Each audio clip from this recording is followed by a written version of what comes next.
everyone, and welcome to episode number 7 of the Knighted Ones podcast. We are the only podcast that features a former UCF National Champion, a former UCF radio host, and several podcasters shooting the breeze, talking UCF sports, or in football's case this week, whatever facsimile of whatever it was that we saw. So thank you guys for joining us in spite of the loss. We'll dissect some things. We'll talk about some things, talk about what we can do. And then we have a bye week coming up. So that's going to be exciting for the team to get healed up. And for us too, because we've got a little bit of a surprise for the bye week for you next week. So without further ado, let me bring in the squad. First up to the stage, I was going to pick Josh, but we all know he goes last. Let's bring in Alan Levin. Alan, welcome to the show. Welcome back to the show. We missed you last week. Making my glorious return. How's it going? Inglorious return for this week. But no, you did have a glorious pick last week, and we'll get into that later. Next, we've got Trey Neal, our resident national champion. What's up, Trizzle? What's up? What's up? Yeah, he actually changed his screen name earlier and then changed it back. I wanted him to keep it the same, but we'll keep that us. Next, we're going to bring Josh Floppy Collar, and he's no collars. No collars. He said he's not going to be popping any collars until we get another dub. So hopefully that'll be sooner than later. So as always, welcome to the show, guys. Yeah. Hey. We'll see what happens. I have a good supply of shirts is all I'm going to say. A good supply of shirts. Actually, I have the shirt, and I've worn the shirt under this jacket. It's funny. This week, we're actually going to be able to see the 23 Space Game merch that's dropping on Wednesday, and we can actually purchase it right away instead of having to wait until after the season. So that's exciting. So I've got my close to Canaveral blue pocket square as possible. So those of you that are podcast only, you're missing this great hair and this awesome podcast and the awesome UCF lapel pin game. But Josh has got that Canaveral blue as well. Trey is not wearing a red shirt this week, and we didn't have to tell him not to. So super excited about that.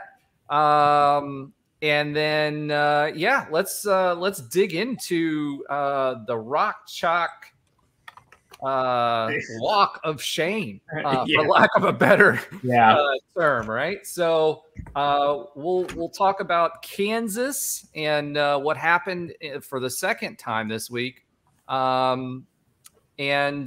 before that, as always, we have to get into the text talk. So for those of you that don't follow the show, text talk is basically what we're texting in the middle of the game. Sometimes it's great when we're doing well. Sometimes it's very disappointing. And sometimes it's a lot of 4-letter words that we can't utter on this show because this is a clean show. So let's go ahead and get started with Josh. Josh, we're going to get started with you. What do you have for us this week on your text talk? So I have to start with something positive, right? Because there isn't a lot of that going on. So I'll start with something positive.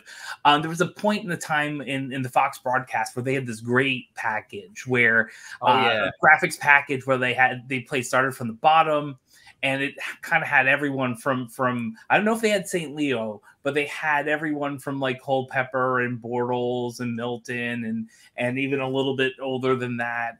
And it was a really nice recap of UCF's journey from 80s or even just like 96 to today. And that's the truth. I mean, it's something we might talk about a little bit today, but we're the new kid on the block by decades. So that was a really cool graphics package in the middle of what we just saw. I also had hold on. What was the text? You can't say all that and not say the actual text. That's the text. I love to start it at the bottom. Now we're here with that graphics package. There you go. So if you want to talk about things, you got to start with the text. Fair. So I also this is why we don't start with you, Josh. See, so other people can show you the way, and that way we make sure we get it right. That's what you know. What. Thank you, Mr. Teal Pocket Square. I'd love to have the same quarterback not injured for a full season. we've been talking about this a little bit here and there, but what was interesting is Roger's reply. I believe the immediate reply was that was 2017 with Milton. It's been a minute or few since we've actually had the same quarterback the entire year. It's been 2 coaches. So right, it's been a while. So is that the only reason things are going on that we see? Absolutely not. But consistency is a big important thing in all sports, and that just like it. But here's the bad thing about that, right? So like it's not just that we're losing our starting quarterback, right? But it's also, and all teams in college football are dealing with this, right? It's a revolving door behind them. Nobody sits and waits. If a quarterback doesn't make it their freshman year, they don't wait around. They go into the portal and they try to get that NIL deal, right? So you can't. It's very difficult to build quality depth, and if you don't build quality depth and you're bringing somebody else in, right, then they have less time in your system to grow in it, and if they do get put in, they're not going to be ready for the challenge. So I think part of that is, yes, we've had some bad injury luck. But also part of it that makes it even tougher is the day and age where people can freely transfer, and you have the NIL options as well, that people are just like, hey, if I can't make it here, I'm going to go make it in one of the other 132 teams. Well, it's interesting because the team we just played is kind of a bit of the antithesis of some of that, because Jalen Daniels has been there for many years. Bean has been there for many years. And when one went down, the other one comes in and does pretty good, right? I mean, minus the Texas part, but Bean was a little bit different, right? Because he bucked the system. He was the starter. That's what I'm saying. And then Daniels came in and beat him out for the job. And then last year, Daniels was the starter. Yeah. Then Bean had to come out because he was injured. And then he came back again. And even Bean is an interesting story because he was at UTSA and then came to Kansas. Yeah. So it's just interesting. Well, they have 2 people who know the system and been in the system for a long time in separate, different, interesting ways. So, but we do not have that, and we'll see. Maybe we have our QB3 get some work in. Who knows? And here's another point for that: the O-line for both Kansas and Kansas State were full of anywhere from 4-year to 6-year seniors, right? Yeah. So there's a lot of people that have played a lot of snaps and a lot of football there, and they were beefy. In the Big 12 too, and there's nothing against the American. Great teams came out of there. Many of them are leaving, but yeah, it's in that league. And so speaking of that league, the last thing I had, there's a couple of games I can't go to for work and other purposes this year. So one of the things was I'm glad that my West Virginia tickets sold before this game, because dang, I was going to use that one. Bro, they tanked. They're down to $70 now for the buy-in, and they like a week ago they were $135 a ticket for the lowest price. I got more, but that's what I said, for the lowest price. Yeah. Some people were getting $400 a ticket. Yeah. So my Oklahoma State ticket's still available if anyone wants. Let me know. But I just heard is I got free tickets. That's all I heard. That sounds like fire pit money at this point. Yeah. Yep. Well, the parking still might go. We'll see. But yeah, well, you know what? Well, we'll talk about it later. But anyway, yeah, that was we could talk about my basketball tickets that just sold this morning too, if you want to. But that might be another podcast. All right. That is another podcast. Actually, it'll be this podcast. It'll just be later in the year. So we're trying to get, we're working with some surprise guests that will join us for basketball. Speaking of basketball, since we're not going to talk about basketball the rest of the show, and you brought it up, we signed our highest rated recruit ever in UCF history this past week. Borderline 5-star. And, second year in a row that we've done that. And he's 7'1", and he can move. So super excited about that. I have not had a lot of high hopes for our hoops Hoopin' Knights for next season, but it looks like we've actually got some pieces that we've brought in, so hopefully they stick. All right, Trey Neal, we're going to bring you in next. Trey, what are your text talk? Well, Josh took mine, the one where he was talking about the West Virginia tickets. I thought that was funny. Bro, we've got 7,500 texts. Listen, you weren't part of them. Like, you never texted because you were angry the whole time, but we had it going.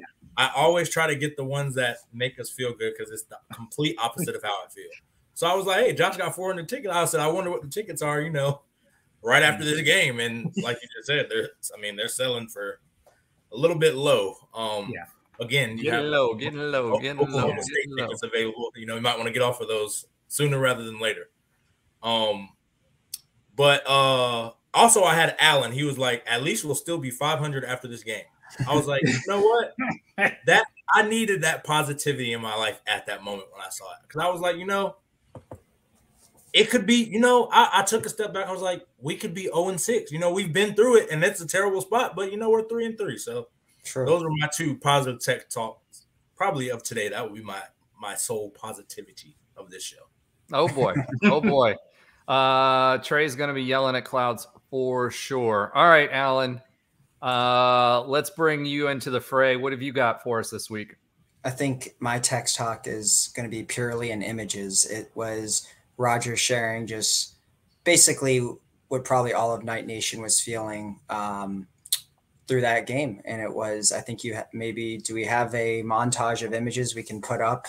Yes, these are the images that I was using. I was injecting Trey, and then like literally at a point in the football game, I literally refused to text anymore. Mm-hmm. So I was just, and the guys will tell you, I was just doing like pictures of Trey and then also GIFs. Or GIFs, depending on how you pronounce it. But I say GIFs. So here, for those of you that are watching, are going to be able to see the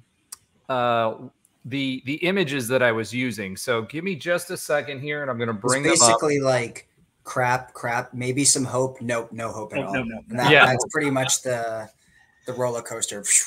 Yeah. So on the first series where JRP was in, right? So we were moving the ball. We had this Trey, and for those of you, he's got a little smirky smirk going. Optimism. Yeah, got a little optimism, a little smirky smirk. The rest of us were on the right-hand side. If you can see that, we're about where the rest of Night Nation was. And then we moved from that to, oh my God, what's going on? How did we not score on that? And he's hurt, right? And then you guys need to go back to the YouTube channel and actually watch, look at least, if you don't do anything else, look at this section. Because, yeah, the facial expressions are amazing. Then going from that, we went to, all right, Trey was excited. We were thinking maybe we score. And then we went back to, oh my God, what's going on right now? It's not happening. It's done. It's done. We're officially done. So, so that was Trey's contribution to the thread, because, as he says, when he's angry or upset, it just doesn't happen. So, all right. What else did you have, Alan? Anything else? Nope. Those were the images that represented my thoughts on the game. All right. Well, with that, I think that's all I'm going to contribute, because, when we got to the half and we hadn't scored, and it was the first time we hadn't scored in a half in the first half since 2015, which all of us remember that year, Trey. It's all your fault. Since that year, it really kind of like shook me. It's like, is this really where we're at? Right. Yeah. And part of this, and I guess we can just go ahead and move into the Rock Chalk review, right? Or as I put on here, the Rock Chalked review, because they put an outline in chalk around our defense's bodies and just left it there. Yeah. But at the end of the day, I looked at that and I was just like, we went from, 2016, we had a little bit of excitement, with Mackenzie learning, right? We had like things like the Maryland game going where he's making amazing plays and then throwing pickoff returns for touchdowns, you know, pick sixes and whatever.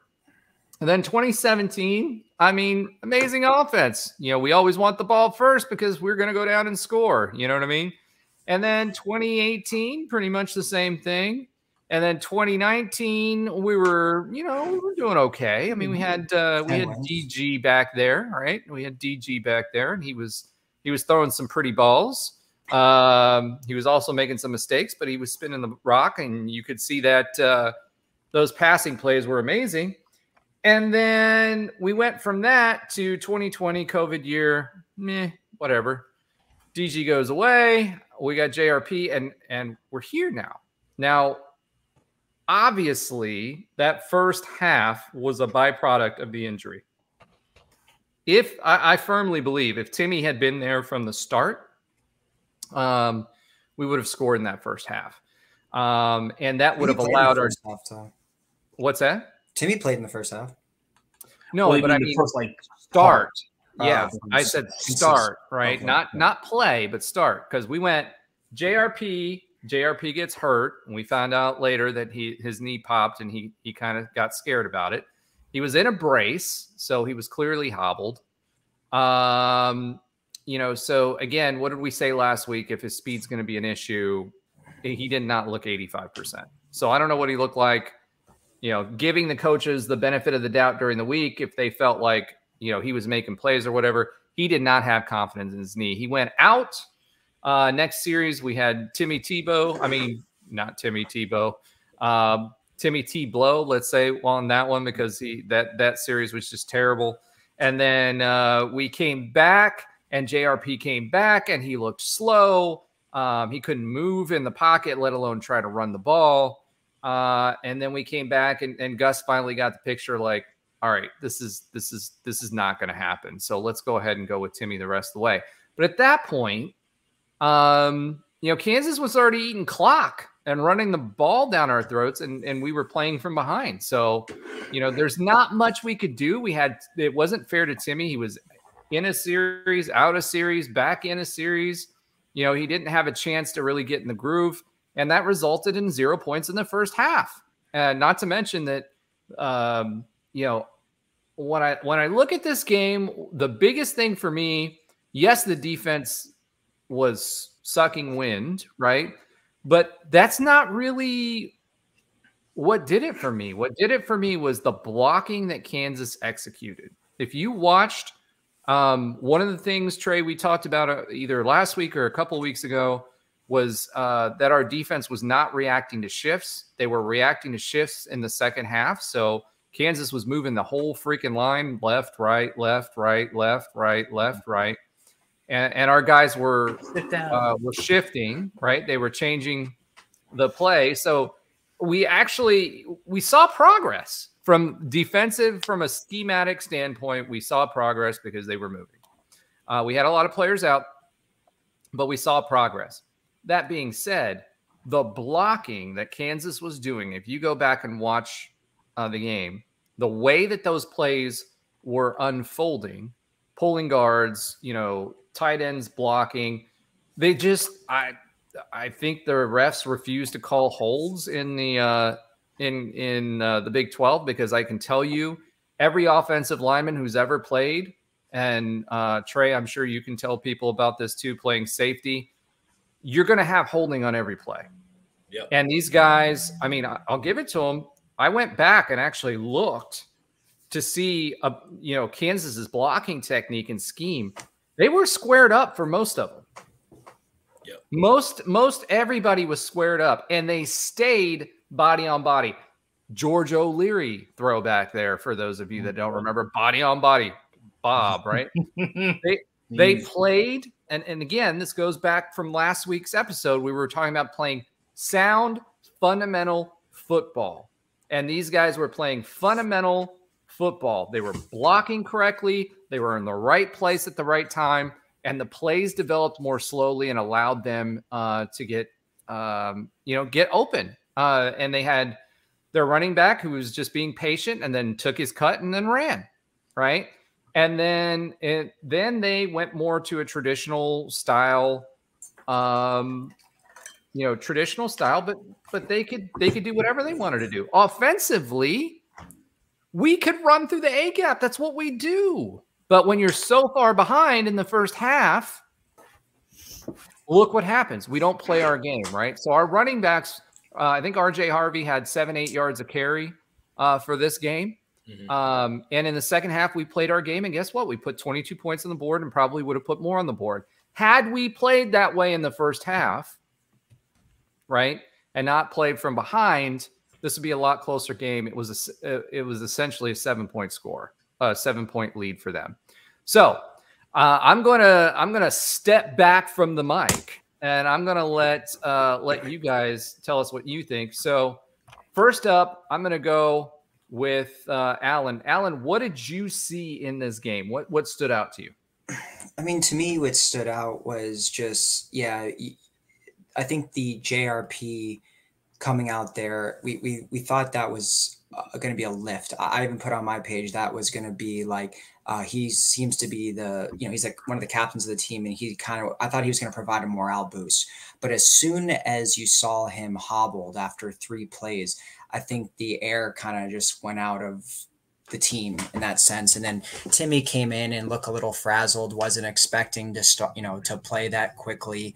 And like you said, I mean, pretty much it went punt, punt, punt on our first 3 drives. And I think within those first 4 drives, there was maybe like 3 rushes. So we did not play our game. We were taken out of our game and, throwing a lot more passes than we typically do, especially early on in the game. We've, typically been around like 60% running or 65% running. That, that first half, we didn't show that.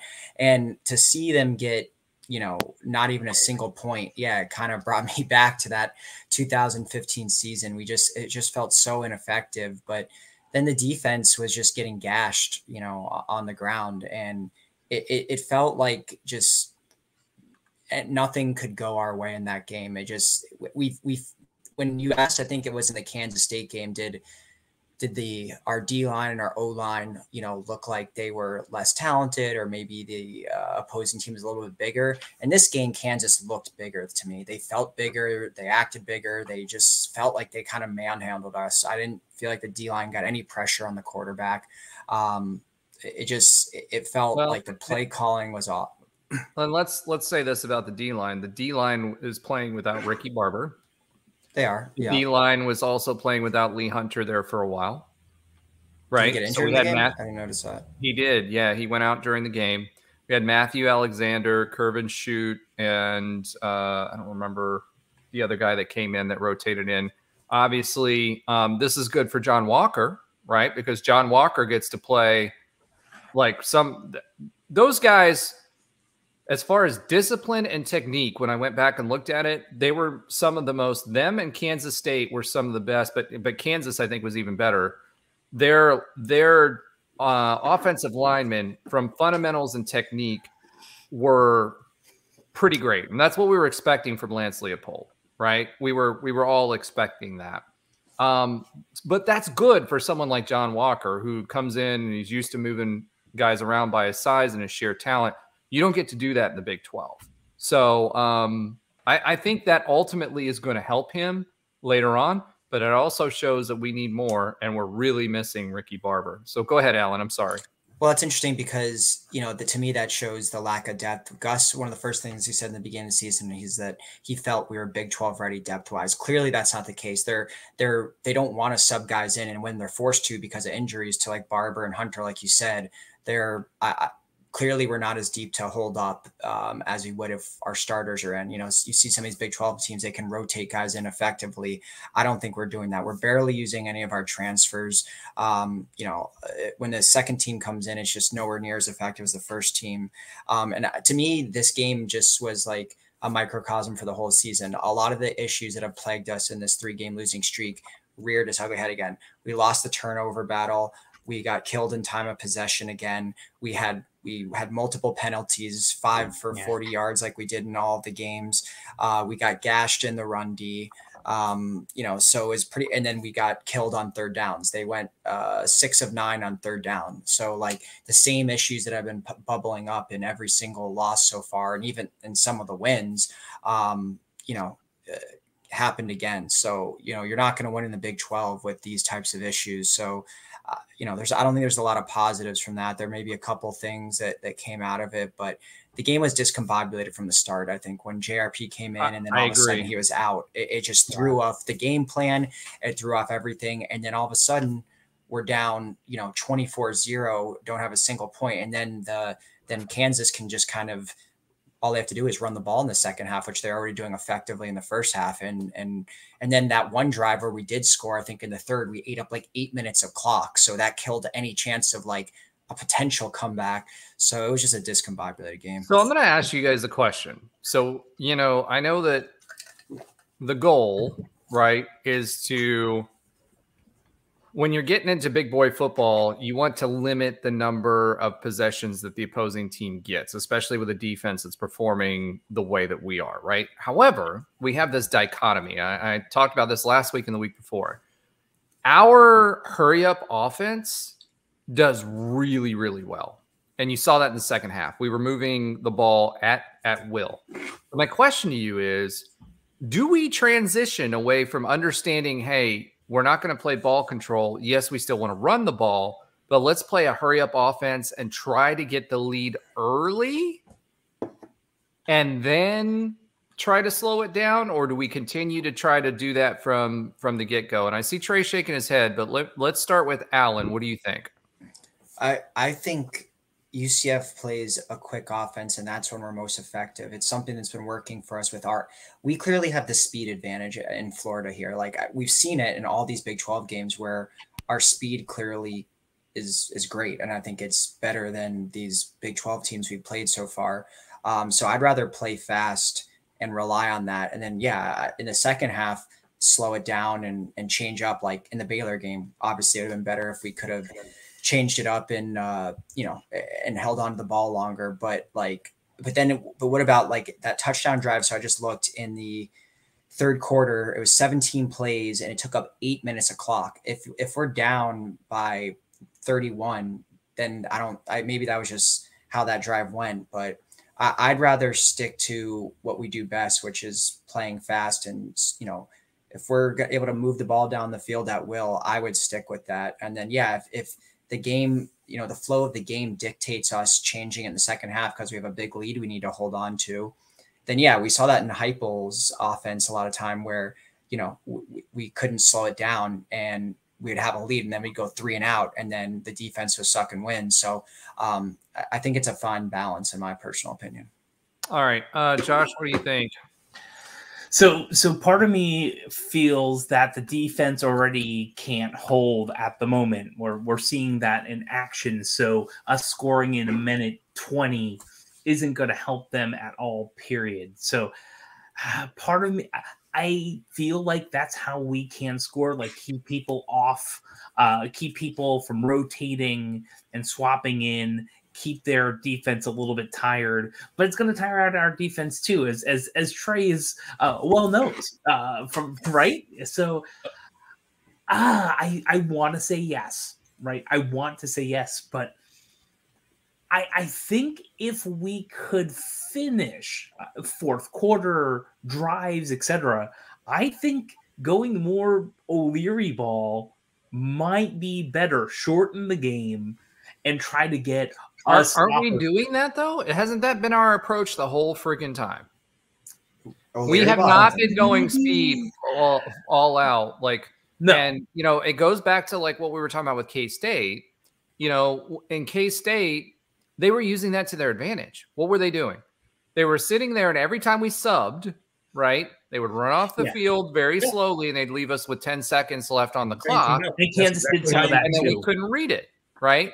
So do we play O'Leary ball, or do we try something different, because that's the strength of our offense right now, and try to catch these guys off guard, not let them make adjustments and not let them think about it, and just go?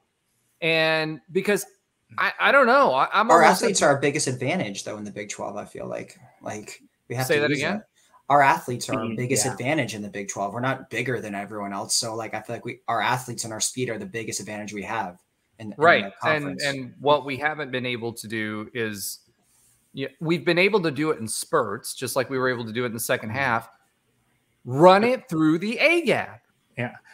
And we that was can working. do it all over Kansas. And you can do that in RPO or,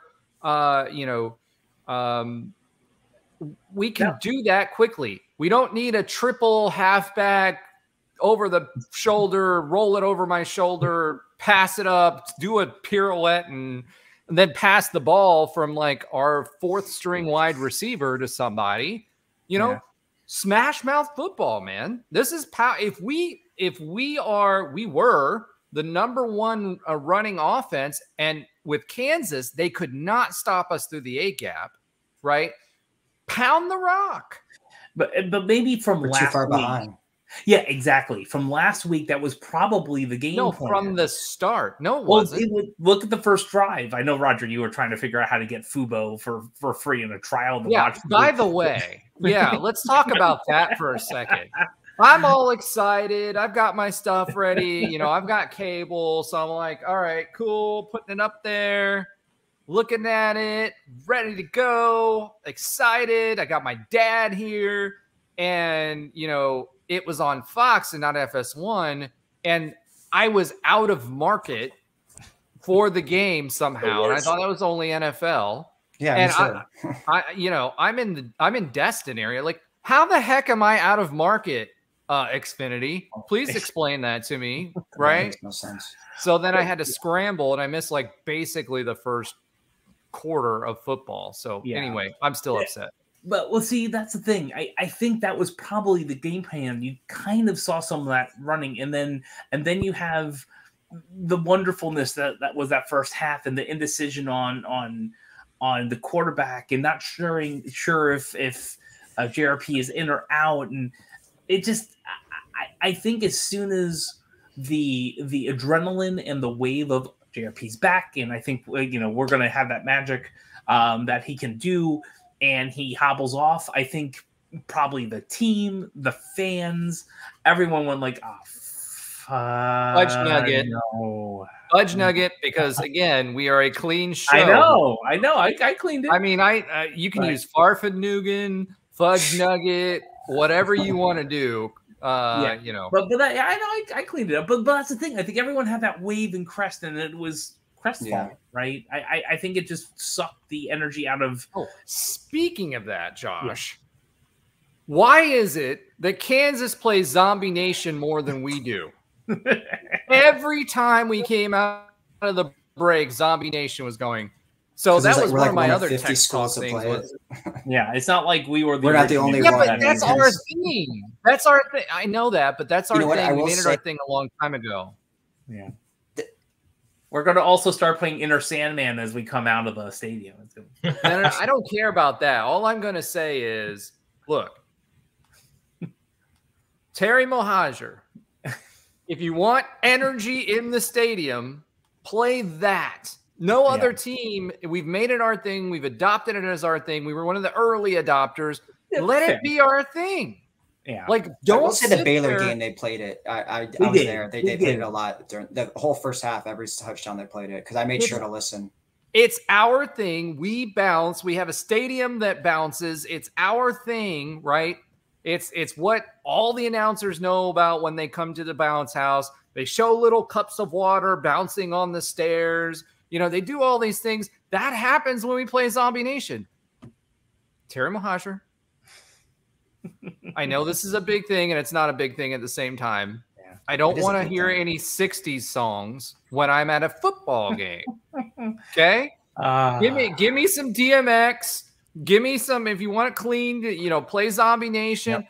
Do something, but don't give me the song that we only started using in basketball during Valentine's Day for the Kiss Cam. Listen, you can make it really easy and just pick one Taylor Swift song and quarter that stadium is singing. I know, but gosh, it's going to happen. Taylor, we're not Swifties in Night Nation, okay? Zombie Nation would be surprised. I'm sure I would be. I'm saying if you wanted to substitute Frankie Valli for Taylor Swift, I think the fan base and the students would be fine. All right, I'm gonna go right past the Swiftie and go right to the DMX or something. Sure. Something with energy, not.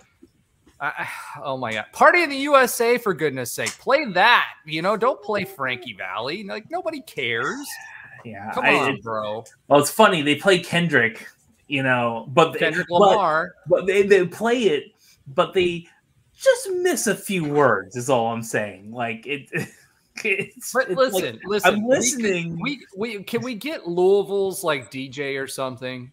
I mean, can we bring him in there? I mean, yes, don't smoke, don't shoot, don't whatever, and they break all the rules. But their DJ's awesome. I mean, it's energy. I've been to games at Papa John's Stadium. I was at the game when we played Louisville. The place was popping. That's what the bounce house has always been. And I'm sorry. All right, let me shut up. We'll go back to the football game. It grinds my gears. Thanks, Peter Griffin. But the reality is that Frankie Valli, defense that can stop the run. I take the defense that can stop the run. Right? These are not the issues we need to be worrying about as fans. Well, not like we can do anything about. Listen. If we're not winning the games, at least make it entertaining. That's fair. Yeah, that's fair. You're not lying about that. I'll tell you that. Fair. That's fair. All right, so Josh, this is for me for this segment. For those of you that are watching, Terry Mohajir, this is for you. Oh God. Okay, that's what I think of that particular Frankie Valli song. Come on, yeah. Or at least play it when we're up. You know what I mean? Don't do it while we're behind. All right. Listen, they are still trying to kind of shoehorn that Avicii Nights, which that works well too, but it's still it's gotten more play. There's some other stuff we do. I've been trying to be on the Metallica All Nightmare Long bandwagon for a long time. That song, first of all, has Nightmare in the lyrics in the chorus, and it's a driving fast song. But hey, The Nights That Never Die. I'd rather you play that than that's VT. Yeah. Come on. All right, Trey, save us here, man. Get angry. Say what you're gonna say. Do something. Yeah, I want to hear your thoughts on the fast offense. Yeah. Well, what are your thoughts on the fast offense versus you played in the fast offense? You were the defense for the fast offense. If they're not, we've been in position all season. Yeah. And I said this in the text talk for turnovers, right? Yep. We've had 6 or 7 different drops, like not drop, like number 3 drop, but drops of balls that were in our defenders' hands that they have literally dropped, which shows why they are not wide receivers and their defensive backs. However, we've had 6 or 7 of those, right? So if we can get a few of those turnovers and we can outpace our opponents offensively, what do you think, based on your 2017 years, that's what we did. We just came out of the door, and if we didn't have 21 points in the first quarter, it was like, oh my God, what's happening, right? So what do you think about switching to something like that? First of all DBs don't have bad hands. I never dropped an interception. Never, ever. Never? Oh, dude, you're going to make me go back to the tape. Now we have to go. You're going to make me go back to the tape. You can go from 2014 to 2017. I prided myself on it. I was like, because as a DB, you don't know when you'd ever get those chances. Receivers, you know when you're going to get the ball, things like that. But as a DB, you have to maximize it. So that's one thing I can say. I never dropped a pick. Well, I mean, and your years, they were focused on that, right? Yeah, it was always tip drill. It was always yeah. turnovers because they knew that the offense was going to be able to score. So if we got 1 or 2 more possessions than the other team, we were going to win that game. So I'm gonna step back. Leading into that, that's why I shook my head no, because I don't think it has to be complementary, in my opinion. You can go hyper speed, but it's gonna be a detriment to the defense no matter how you chop it up. Your defense is gonna be on the field a lot more. Just time of possession wise, it's just the numbers. You're gonna be on the field more. You're gonna be on the field longer for more plays. So you're gonna get a more tired defense. And again, like you alluded to, Alan, I don't think we have the depth that we were preaching we had earlier. I think there is drop off in, our starters to our second string, and that's fine. It's just, again, it has to be complementary. Yeah, and it has to be complementary. Where, Trey? Where do we have that drop off? Because we don't have it in the D line. To me, it has to be the secondary, because I think there's guys that are Do you think it's the secondary, or do you think it's the linebackers? Because Ryan Davis came in this game. He played 46 snaps. We've been, our linebackers are horrible. I mean, I think our linebackers from the beginning are already kind of an issue. So if they're already kind of an issue, then again, you're not going to have a better linebacker behind them unless he's just a doghouse, realistically. So they're already going to be a problem. I do think that again, it has to be complementary, and I don't think we make enough plays on the ball. We don't create enough turnovers to do it, and that's something that you have to kind of instill early. Like, that's when we were I'll go back to the 2017 year. They preached that the second Coach Frost got in here and Coach Shenander on defense. That's what we preached from the beginning. But how did you get those opportunities, Trey? You got those opportunities because the other team was playing from behind. This team, Kansas, only threw 8 times during this game. 8 times. The reason I say that is because, so I'm not even going to go 2017. 2017, you're 1,000% right. We were extremely hyper-focused. But even 2016, the year before, when the offense was good, but you had a freshman McKenzie who, like you said, he'd make a great play. Then he'd make a crazy play, Yeah, for those of you that are not viewing this on YouTube, another reason to go back there, we've got Trey with a catch, clearly returning it. Do you remember that play, Trey? Oh, yeah. Yeah, what was that play? It happened in slow motion. Yeah, well, it was the championship, right? Championship, Memphis, yep. Double overtime. So our championship, I think that was your signature play. I mean, you've had a lot of great plays, but I think that was your signature play. All right. Enough of the of what we should be and what we're not. All right, come on, go ahead, Trey. Keep going. So I speak to 2016 because our offense wasn't what that 2017 year. We were good, but we weren't, we're scoring at will against anybody. Consistent. It was not consistent. So defensively, we still played with the mindset, we're going to go get the ball no matter what, which that also kind of was a detriment as well, because we're playing too aggressive, which is giving up points, but our offense can't necessarily match the other team. So that's where I'm saying, like, the reason I shake my head no, just as preface earlier, because, again, I think offensively we can do it. I just don't think our defense will sustain. And the problem that happens is the defense isn't sustaining it now, and we're losing possessions and opportunities. The problem that happens is it puts too much pressure on the offense to where they're going to have to play to score every possession. Because if they don't, and we're not scoring on defense, then there's more pressure for them to score. And then you have the issues where Timmy McClain's not going to perform. We have a hobbled up JRP. We're already doing it, though, Trey. That's the thing. We're already playing from behind. We should do. I don't think that's what I think what we should do is we should go straight GOL football. We need like Alan, when we 17 plays, 8 minutes off the clock. Yeah. That's the only way I think we can beat some of these teams, because I think the blueprint. You're saying because the defense is bad, that's why we do that. Okay. Yes, because I think the blueprint's out. I think we're 6 games in. We're halfway through the season right now. Yeah. Oh, the blueprint's been out for 3 weeks. You can throw away those first 3 games of the season of how our defense look, how our offense look. That's not our offense. That's our offense versus teams we are far superior than talent-wise, skill-wise, position-wise, everywhere. Now that we're in the Big 12 playing equal talent, maybe, equal coaching, maybe superior coaching. Trey, here's where I'll differ from you. I think those first 3 games were our offense. There were our offense with JRP when he'd been playing, he'd taken licks and he was not hobbled. And that was a fast offense.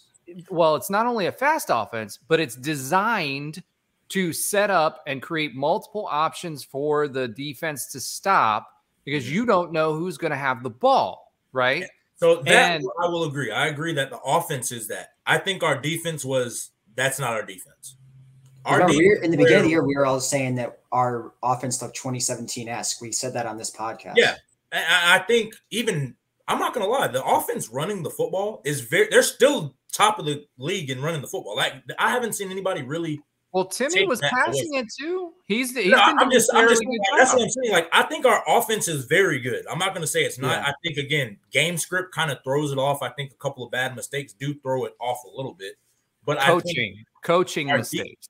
And that's what I was alluding to. I think our defense is that, like, our first 3 games defense, that's not our defense. That was, again, a defense where you're playing the Kent States of the world. You should dominate them, you know. Yeah. Those kind of games versus the defense you're playing Kansas State, you know, Kansas, Baylor, and Baylor's that defense too. So let me ask you this: I'm gonna throw this back at you, right?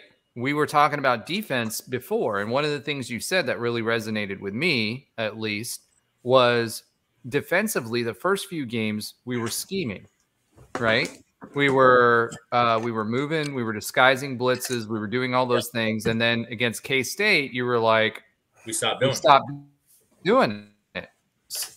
So again, is that coaching or is that execution? 100%. If we're able to do it even against K-State or Boise, then to me that's coaching and preparation, is it not? Yeah, 1,000%. And that's where, you know, we talked about it off air.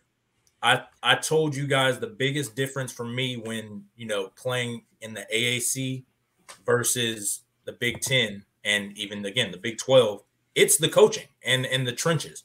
And those, again, like you said earlier, Roger, it looks like Kansas, they had perfect blocks, their O-line all game, perfect blocks. They're driving us and they're outmanning us. And like even Allen said, it just looks more physical. That's the difference. And again, even the coaching. No knock to Kent States, no knock to Boise States and Villanova. The coaching gap is not necessarily what you know, it's how fast you adjust. That's just even the difference from college, low-level college to high-level college, from college to the pros. It's really just how fast coaches adjust. And we're adjusting too slow to our issues. Are we adjusting? Are we even adjusting? You know, and that's I don't know the specifics. I can tell that the reason I know we're not doing it fast enough is because we can go out there, get beat, come back out, and we're getting beat on the same thing. We go out there, look at our eyes, because they're not – these teams, these last 3 games aren't running things differently. They see a weakness and they keep exploiting it. Just isn't that personnel too then? Like we could say coaching, but I feel like there's something – we don't have all the guys that we need yet to really – Oh, well, listen, but a coach's job. It's a healthy blend of all of it. I will say that. But coach's job, you can know your personnel. Yeah, exactly. You know your personnel and you adjust your scheme and what you're trying to accomplish based on the personnel that you have. And that's the best coaches. You don't ever fit a square into a round hole. And if we have a bunch of guys that are squares, then make the defense got something to fit the squares. Don't just keep beating your head over trying to jam. Like, that's insane to me. And think about the Power 5. Like, I think we also can't understate like the losses we've had.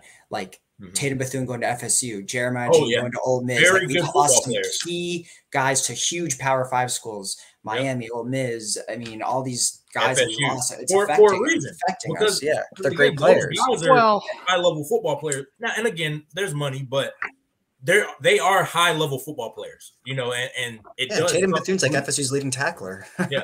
He's a good football player. I mean, I said that. He was a good football player from the very get-go for us. Yeah. Big loss, that's what I'm saying.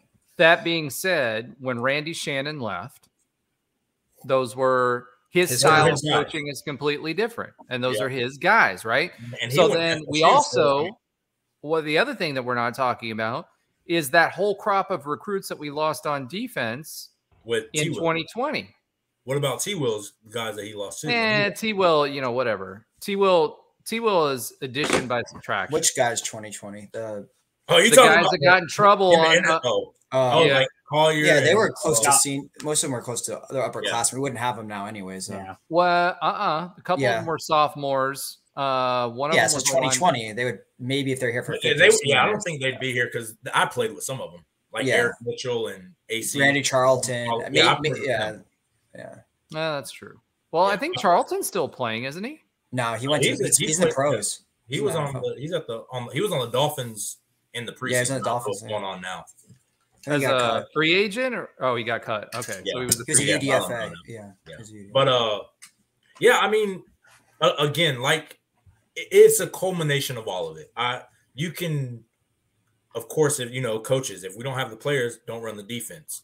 That's one issue. But to me, it's the problem that I have is that the guys are playing undisciplined. And again, this is my third week now talking about it. Kansas wasn't running anything that was just amazing, innovative football. They were running a physical brand of football. Same thing as Kansas State. They're not running anything that's like taking the country by storm of what they're doing. They're just saying, hey, you guys can't fit the run. We're going to keep running the football until you fit the run. Well, let's say this about that. We played a 5-1 team in Kansas that looked good, right? The only people they lost to was Texas, and they got run out of the stadium, right? And then you had Kansas State, who were last year's champs and brought most of their folks back. Yeah. And they're what? Aren't they 5-1 or 4-2? Yeah. I think they're 4-2. No, they lost this past weekend. Okay, to so Baylor. We're playing the cream. To Baylor? Oh my God. Yeah. So again, not only did we spark Baylor, but we're going to spark them on their championship run for the conference championship run. The Big 12 schedule, when we go over that, the losses that happened this weekend are going to be pretty fun to talk about. Yeah. I'm sorry, Kansas State lost to Oklahoma State and Texas Tech beat Baylor, but Kansas State lost to Oklahoma State. They lost to OSU. Texas State beat Baylor big. I thought it was they did. But Howard played like trash this game. Howard just like completely turnovers, couldn't get anything done. It's like we went from Oklahoma State's supposed to be the ones we win. We went from like Joe Montana to who was that guy that went to Arizona? Ryan Leaf, right? We went from Joe Montana to Ryan Leaf week over week. Yeah, Pete DeNovo. Hey, Pete DeNovo's a nice guy. He's a good artist. He's a local guy, UCF supporter. We actually had him on Nightline all the time. Yeah, Bo Schneider, who was also a good guy, but just Tyler Harris.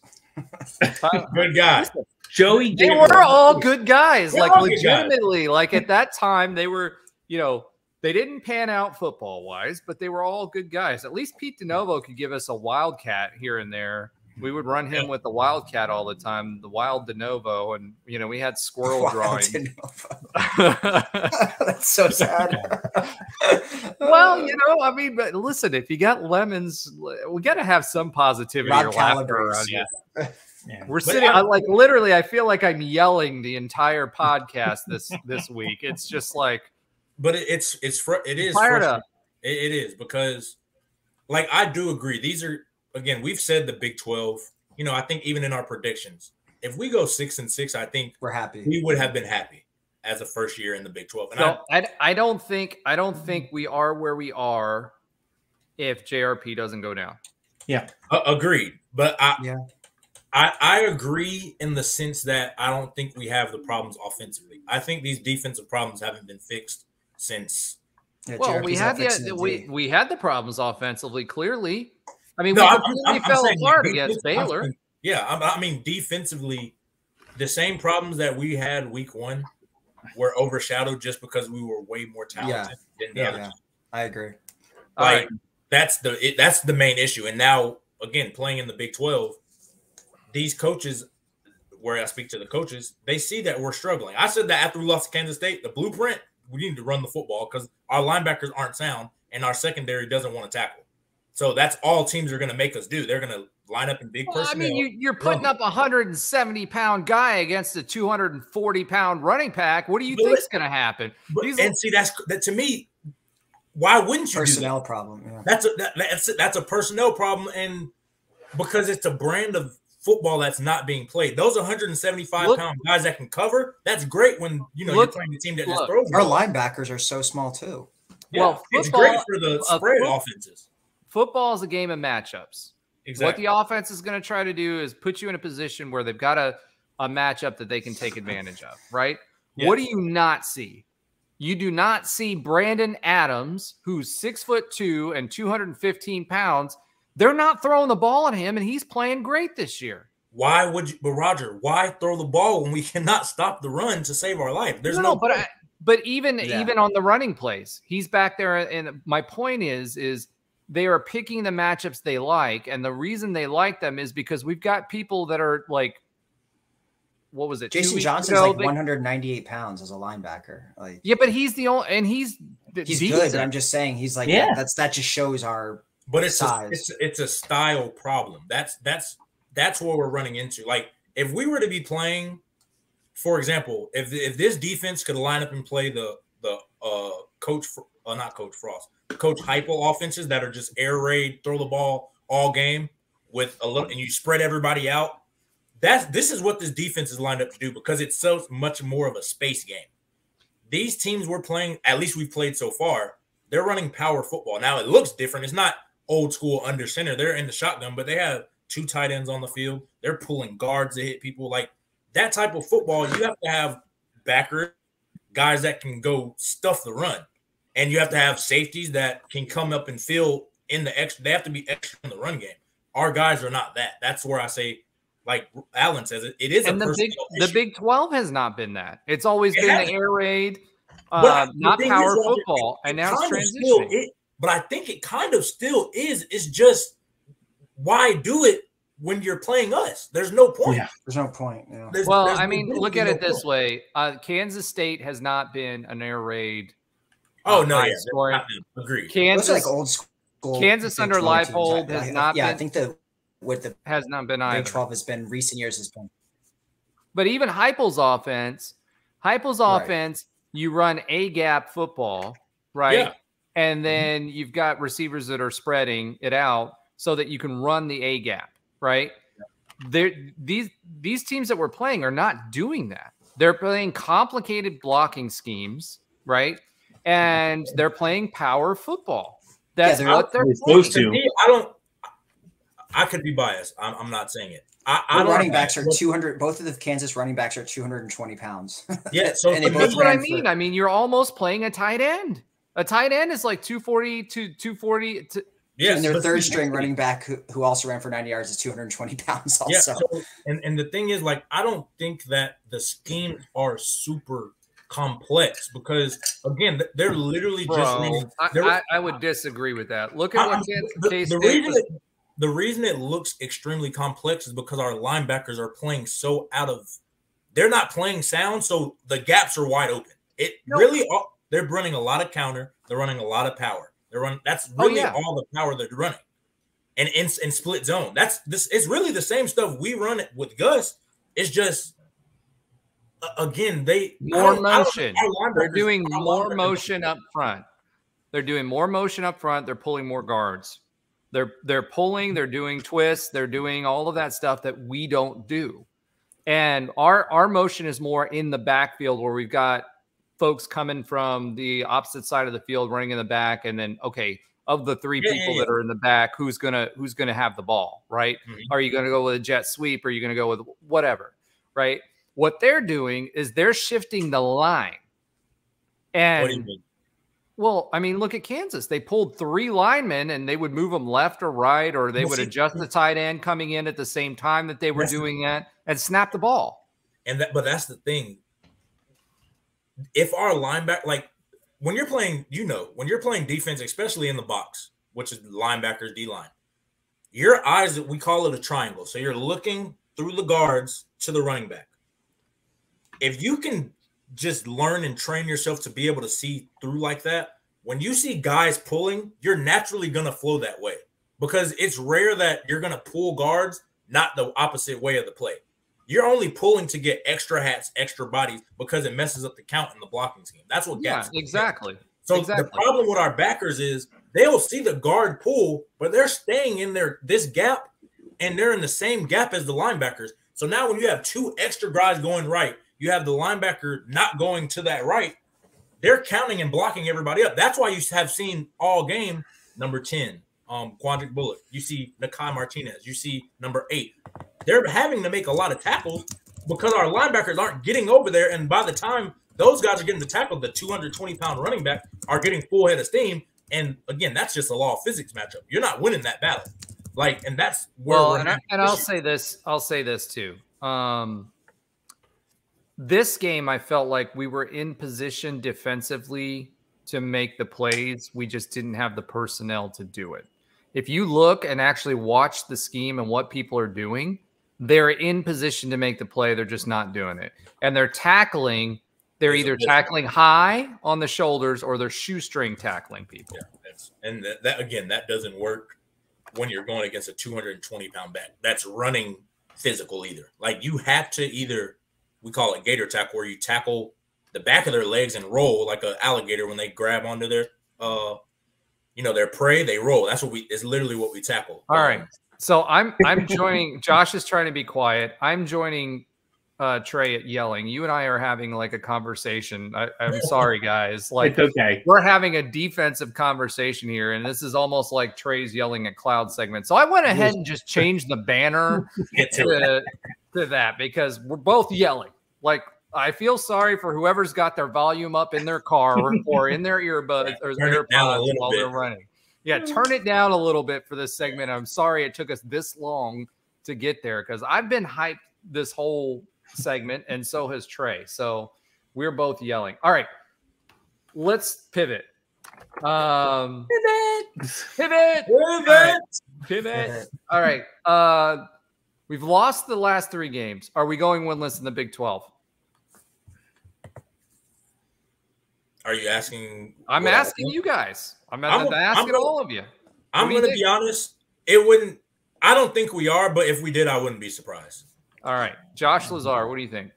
No, we're not going winless. Now, are we going to get to 500? Probably also no. Yeah. Right. So not winless, but do we beat a team that didn't come from the American Conference this year? Maybe not. That's the better question. I think that's the better question, and I'm still going to say, do we beat? I'm going to say yes, even though my heart and my eyes don't believe it. But I'm going to say yes. I hope I am right. We're at 102. I'm going to put that in my notes. I think we're going to beat. You better make a short out of that. Yeah. Oh, that's why do you? I already have. I already have on shorts. I have the Trey's Picks on shorts. I have Roger saying throwing pretty balls on the shorts. We got stuff going on. But yes, I think. Hold on, I haven't even seen that clip. It just happened in the segment. No, I heard it. I caught it, Josh. I caught it. Yeah. I got it too. But truthfully, I think we beat a team from the Hateful Eight, maybe +2. Right? I think we beat one. All right. What do you think, Alan? I don't think we're gonna go winless. Houston's been in their 2 conference game have been blown out by double digits. Hold on, at least. Do they count? I'm just saying, if we're talking about beating a conference opponent, yes. Are we going to beat one of the legacy members? I still believe that we can, yes, because two of the quote unquote, I'll just say 2 of the ones that we were favored. I don't know if we'll be favored anymore, but West Virginia and Oklahoma State. I don't know. ESPN seems to think we should win every freaking apparently, game. And then we end up like they might be crashing and burning. I think the Baylor game showed that we can. Like, we had a 4-touchdown lead on a legacy team. We can. I don't know if that zapped all the conference for us this season. I know there's a lot of, in sports, momentum plays a factor, and we saw in 2015 how it just started piling up. I still want to say that I believe in our talent enough. I still think on paper this is one of the more talented teams we've had in recent memory. Obviously outside of the Trey's teams, but yes, I do think we're going to get one AAC team and one legacy team. I just can't see us Gus Malzahn's never lost this. I was going to save this for the stats, but this is Gus Malzahn's only 3-game losing streak of his entire career as a head coach. I can't see him losing 9 straight games or whatever the case may be. So no, I think we're going to win at least 1 or 2. All right, there you go, guys. The guys are optimistic that we're going to beat a traditional Big 12 team. Just one, though. and well, hopefully it's West Virginia. They've been off to a great start, but we've got them at home for homecoming. And as long as Terry Mohajir does not play Frankie Valli the entire game, I think we'll be okay. Is he over the music selection? Bro, that's he's the AD. He does what he wants. He's like, okay. I talked about this. I didn't know. I talked about this in a previous. I've talked about this in a previous. He's throwing that Frankie Valli in there. He's a big fan, but now that it's become a thing, he's like doubling down. So you've got the Frankie Valli thing. I'm still not happy that we're not going crazy with their uniforms. I know that we didn't get a great Nike deal this time around, and we were looking at Adidas. And I'm not sure we would have been better off with Adidas after looking at Miami's uniforms. But, at the end of the day, like, I just feel like, and I know we're going completely off topic here and off of your show notes, Alan, but I just feel like we've lost the mojo. Yeah. We've like Terry does not get it. And I'm just going to say that. He's done a great job with the 90 million.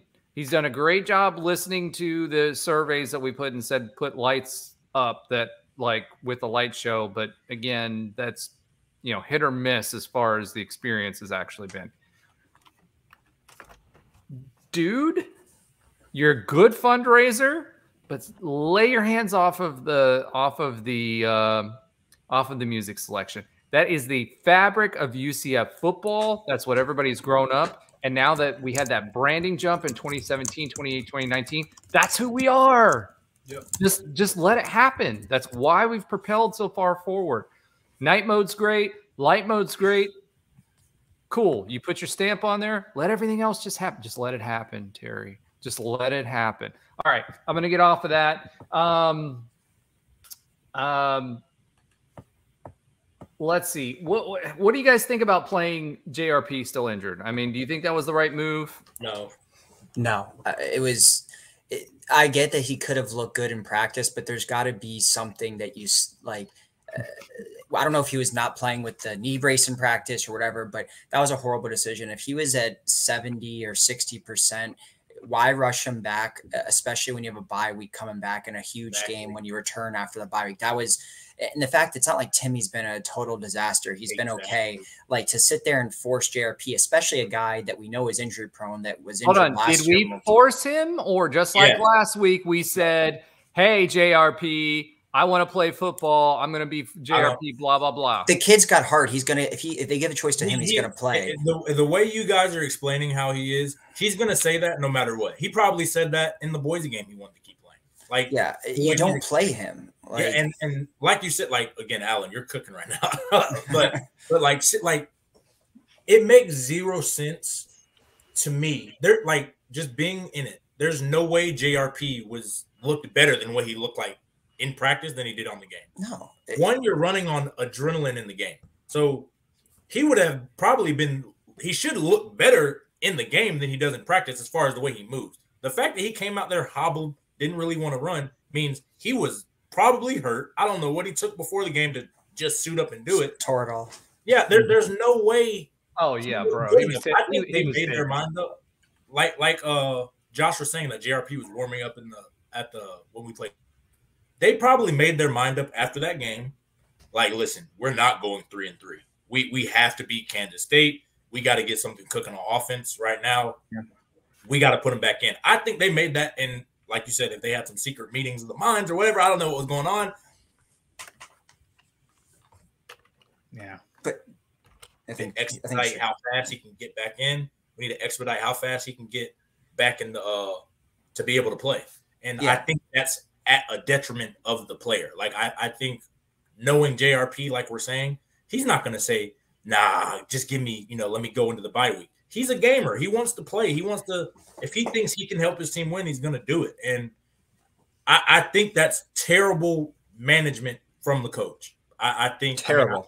I've said, I hate saying things like that, but even, the last time I said I had an issue with like player management was, I think, that 2019 year when we had our starters in with Brandon Moore. We had our starters in up 40 points for no reason in the first game of the season, and he ends up getting hurt. Like, I think those kind of things will change the trajectory of your season.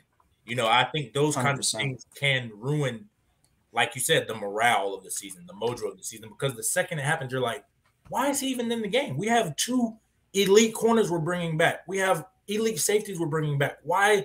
We're up 40 points. Why do it? Same thing with JRP. He's at probably 60% at best. At best. Yeah. At best. Timmy hasn't looked bad. Why are we bringing him back a week before a bye week when we can get him back fresh at Oklahoma for, that would have been what, 4 or 5 weeks where he comes back? I think, seriously. It would have been what, 4 weeks, 5 weeks that he'd been rested to come back for Oklahoma, which, as you see, is a big game, and I think, like you said, I think that was they jeopardize that now too. They jeopardize him. But here's the thing. Last week you guys said if he's at 85%. But he didn't look at 85%. But he's at 60%. According to Gus, he was 90%. You know what I knew I knew an issue was immediately. Remember, he got hit on the 3rd play.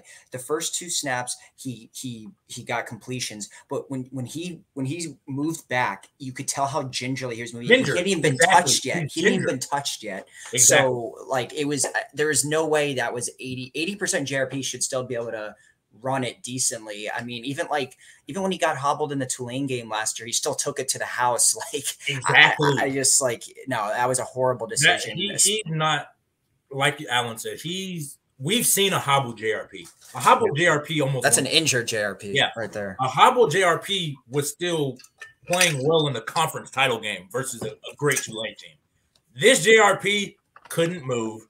You could say in his head, he's like, I do not want to get hurt. Like you said, he was being ginger with his leg. And then the one time he had to his athleticism and his brain just took over and just like, I got to roll out to make this play.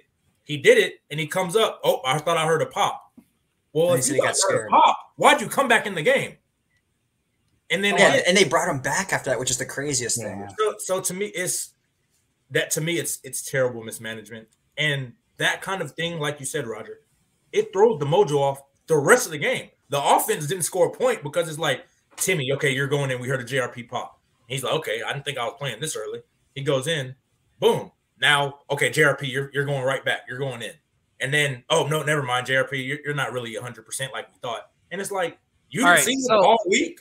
So for those of you that are watching at home on YouTube, I've got a picture of JRP up here in his cast. That's a KZ brace right there. Yeah, like legit, if you look like the Bionic Man, like if you look at what's the robotics thing that we have at UCF with the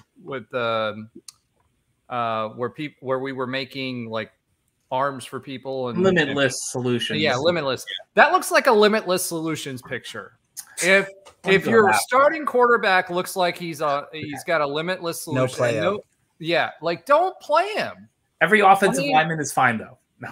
Well, but they don't have a full leg thing. I know. They just have an offensive lineman don't have to run 4 340s to be successful at quarterback. That's it, right? They're planting, they're stepping back, then they're trying to force forward. JRP has to move. You can't do that in a brace. If you only got to move 2 steps back, that's one thing. Even if you got to move forward because you're trying to move the line into the second level, that's still 3 or 4 steps.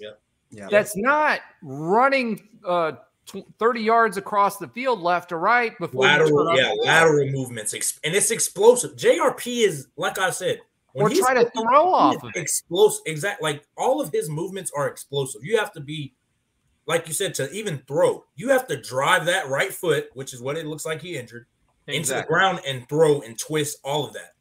Yep. All right. Terrible mismanagement. All right. So what do we think? I'm going to ask this question. Do you guys ride with Addison Williams knowing that he's learning on the job? Do you think he's good enough to do that? Or do you start thinking about hot seat questions? because it's going to take him 2 or 3 years to get. Look, guys, we brought him up, right? He's young. He's young, and I don't blame him for that. That's a Gus coaching decision, and he's known for that, right? Yep. But he doesn't have anybody behind him. Now, I'll say this: he's a great recruiter, along with the rest of the recruiting staff. Do you keep him? Do you keep him in that position, or do you go start looking for other, more experienced coaches in the offseason after your $4 million raise was announced after the loss, by the way? Personally, I think you have to keep him because it's more than just the season. Again, we're trying to build a top 25 program. Once you take that leap and be like, hey, I'm promoting this young guy, even though, I think we're ready to compete early. If you truly felt that, then you go get an older guy, maybe not even to be the DC, but an older guy to come in and mentor a little bit, teach them, behind, hey, this is what you have to do as I know you're a young coach. Here is where I can help you. Those are the kind of things you'd have to do to kind of set them up. But just promoting them and be like, hey, you have run the defense, you're going to have these growing pains. Now, do I think these growing pains will be to that extent? I did not, because I thought we were a lot more talented. Maybe it is a talent problem, who knows? But I don't think you can do it, because not only is it bad for this program, especially like you said, as recruiting, because guys, they have ties to coaches. As sad as it seems, that's how guys are. So if you're to can him and go get somebody else, you could lose guys that he's built a relationship in the locker room, recruit, whatever. And then why would you want to come back, with let's just be honest, if T. Will's having issues supposedly, with Gus and things like that. Now you fire another head defense coordinator a year because he's having issues. I'm not going to want to – if I'm a DC, I'm not coming to UCF unless you sign a contract saying you have no say in the defense, which he's never going to do. That wouldn't even – so who would want to come get that job? It's just going to be younger guys that are trying to work their way up, so you're going to have the same problem. So I don't think you should, just because, again, the things I mentioned. And, again, you got to let it, as bad as it is right now, it can only get better, hopefully. And you have to let him grow, on the job. Because, again, he's a young coach and he's a young defensive coordinator. He's got to learn, as the guns are going, the bullets are flying. That's how he's going to have to learn. Yeah, I think we as a fan base might have had a false sense of expectation, right? Because we have the recruiting's going great. John Walker comes, and then a lot of others are coming, and more are going to come afterwards. And truthfully, I don't think what's going on right now is going to deter a bunch of people from not coming in. It's like, hey, look at John Walker. He's that good, and he's starting that quickly. Agreed. I can do it too. So I just think as a fan base, we had JRP coming back. We had a lot of like a pretty good defensive line. Maybe skill guys on offense. Some decent guys on offense. We lost people, but not like everyone. These aren't like, we don't have 6-year super seniors everywhere, but we have some. And we thought maybe we pull out a couple of stops. Maybe we do this typical 8-4, 9-4, something around there, perhaps, and take some really hard knocks. Well, I just don't think that we saw some of this stuff coming. At the beginning of the season, the defense isn't stopping anyone was not something I thought I would be saying. Agreed. But they haven't in Big 12 play, right? So, no, they have for 3 quarters against Baylor, but still, right. So it just seems like it wasn't what we all expected as fans, or kind of not what we heard. Everyone's going to say we're a championship caliber team, and this, you got it. You need some puffery there. But I think everyone thought this was like 7-5, 8-4, somewhere around there. But that, as Trey is alluding to, we got to see how good that locker room is going to be, because it's going to be up to the captains. It's going to be up to the players. I don't know what else is. How much coaching, unless they completely change things in a week and a half, 2 weeks, and just change a scheme. I don't know what else can happen. The people are going to have to man up. The leaders are going to have to lead, and they're going to have to fight. Otherwise, it might have feelings of old seasons again. All right, so I'm doing Photoshop on the fly for our next. Our next. Well, it's not Photoshop really; it's working in slides. Okay. But for our next topic, while we're on air, I'm doing this. So I went from never doing any imagery to now doing this. So I'm going to do this. So don't laugh too hard. But the next topic I kind of want to talk about is dun dun dun. Oh, God. UCF special teams were historically bad in this game. Punt return should have been another kick return. When we were talking about doing a what do you call it, squib kick or something like that, that went terribly wrong.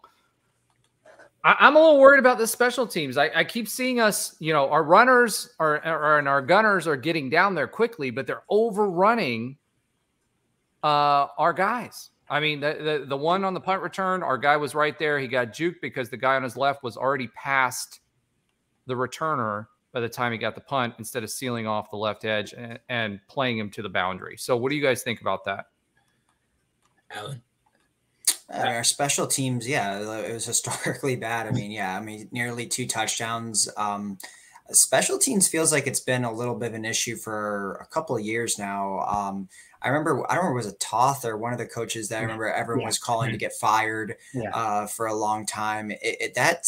Obviously, I think our special teams from a kicking perspective, in terms of like our place kicker and our holder and our punter, are solid right now. But overall, special teams has been a mess for the last few years. So, I mean, I feel like that's coaching too, though. I mean, are you really going to, like, you know what I mean? So I don't know. One thing I could say is, I was going to say this in the defensive portion, but some of these defensive guys may end up playing special teams. 8 out of our last 12 top recruits from the 2024 class upcoming and last year are all defense. So we have reinforcements, I think, coming in. I just think look at how many defensive problems we've had in the last. So hold on. We're talking about recruits. Do you think these results, Baylor, Kansas, and I'm going to direct this at you, Trey, if you're a recruit, and don't think about the GOL years when you were coming in and building something, but in today's game, do you think that makes a difference for those recruits and whether they come here or not? I don't think it matters as much as it used to. I think just from talking to a lot of people from, the recruiting guy in my high school, a lot of these kids now are more focused on lifestyle. That goes into, how are you treating me at practice? How are you, do we get this at practice? How do we do this? How do you treat me outside of practice? What's my NIL deal? Because now at this point, 20 years ago, where you went mattered, because even to the point, do you want to be able to play on TV, on national TV, or you can't even play on TV? Well, you can play on national TV. You can get embarrassed on Fox, and next week or 2 weeks from now, I'm saying, like 20 years ago, that wasn't the case. No, that's true. Guys would want to go to, the Alabamas of the world, because, they're going to play on Saturdays prime time. The Notre Dames, the Ohio, those the traditional blue bloods. That's where you want to do. Now, I mean, with the exception of Roger this past Saturday not being able to see the first drive, everybody can watch the game. You can watch any team you want, from even some FCS level teams to, everywhere. Even if it's ESPN. JUCO. Yeah, you have ability to play on national TV. So I think the kids are different. So now they worry more about, NIL deals, stuff like that. So you can win. And we've lost 3 games. Now, if we go and lose 6 more, that changes. I think that changes things, because we weren't expected to be 3-9. I think the realistic expectations were 6 to 8 games with maybe an upset, maybe a loss that we shouldn't have lost. I think that's the realistic expectations. So I think we're still trajectory that way wise. And I think that doesn't affect the recruits. I think the recruits care, So it doesn't matter that UCF is dead last in the Big 12 right now. No, I wouldn't say it doesn't matter. I just think it's not as important as right now. It's not that bad of it. All right, so I don't think it matters. I think Josh, 6 games, if we're 3-9, then it could possibly be an issue. Josh, what do you think? Yeah, I just nah. I really agree with Trey here. I think if we're anywhere within reason, like, okay, it looks competitive. I think it really matters what happens in the second half of the season, because yes, you're not. I was watching an Akron game on a really crappy internet feed when we were in the MAC at a friend's barbecue on his computer. We were talking about that. How many times? Okay, so now I'm going to show my age as well as my receding hairline if you're watching on YouTube. I remember going to Wackadoos and watching it on TV because that was the only place that had a stream. And by the way, their chicken sandwich was bomb, and so were their fries. Yeah. Many times I was there eating that. That being said, it's sad that RIP for real. So many great places. It's funny, as an aside, when I went back to UCF for my master's degree. The final year that they were open, I think, as I graduated 2014. With my master's, my final, our instructor took us to Wackadoos and bought us all rounds of beers at Wackadoos. That was my last memory at Wackadoos. So RIP, I missed that place. The chicken sandwiches, I can't tell you how many times I went and got fries and studied in the student union. And I went every Wednesday. Wednesday. Yeah. Well, you guys didn't have fueling stations and stuff back then. Y'all were eating at Nitros. So, but maybe we do a show on Wackadoos, because that was I had some wonderful, not wonderful memories there too. But let's talk about that part of it, right? It's all going back to like what's going to happen in the future, and I think these games mean a lot. That's why when we were talking about this pre-show, one of our segments should be, find 3 wins, right?